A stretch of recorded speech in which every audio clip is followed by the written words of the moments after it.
রাজবাড়ির যে ঘটনাটা ঘটেছে আমাদেরকে পুলিশের পক্ষ থেকে জানানো হয়েছে আজকে পর্যন্ত এই ঘটনায় 7 জনকে গ্রেপ্তার করা হয়েছে। ঘটনার সাথে তাদের সংশ্লিষ্টতা দেখে 4টা বিষয়কে 4টা ঘটনা, সেখানে পুলিশ এবং প্রশাসনের গাড়ি ভাঙচুর, মাজার ভাঙচুর, কবর থেকে লাশ উত্তোলন এবং লাশ পড়িয়ে ফেলা, এই 4টা ঘটনার ভিডিও ফুটেজগুলো বিশ্লেষণ করে এই পর্যন্ত 7 জনকে গ্রেপ্তার করা হয়েছে। এর মধ্যে যিনি কবর থেকে লাশ উত্তোলন করেছেন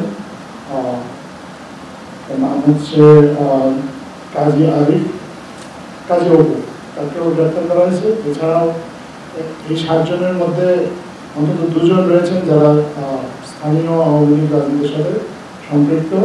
তাদের একজন হচ্ছেন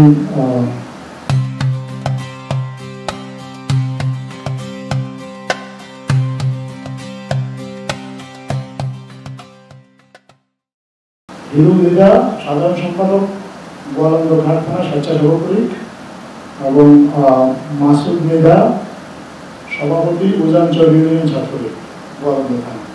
এই 7 জনকে গ্রেপ্তার করা হয়েছে। পুরো ঘটনার ভিডিও ফুটেজ বিশ্লেষণ চলছে এবং পুলিশ জানিয়েছে যে ঘটনার সাথে যাদেরই সংশ্লিষ্টতা পাওয়া যাচ্ছে বা যাদের সংশ্লিষ্টতা তদন্তে আসবে তাদের প্রত্যেককে আইনের আওতায় আনা হবে।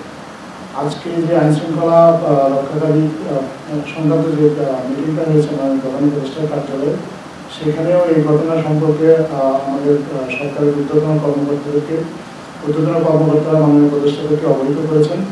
তারা জানিয়েছেন যে এই ঘটনার পূর্বে স্থানীয় ইমান ও আকিদা কমিটি, রক্ষা কমিটি, তারা জেলা প্রশাসনের সাথে 2 দফা এবং স্থানীয় উপজেলা প্রশাসনের সাথে বেশ কয়েক দফা সভা করেছিলেন এবং সভা করে তারা শান্তিপূর্ণ বিক্ষোভের অনুমতি দিয়েছিলেন, কিন্তু পরবর্তীতে তারা উচ্ছৃঙ্খল হয়ে উঠেছিলেন। তারা তাদের কথা রাখেননি এবং এই বিষয়ে তাদের এই কারো কোনো সংশ্লিষ্টতা আছে কিনা পুরো ঘটনায় সেটাও খতিয়ে দেখা হচ্ছে।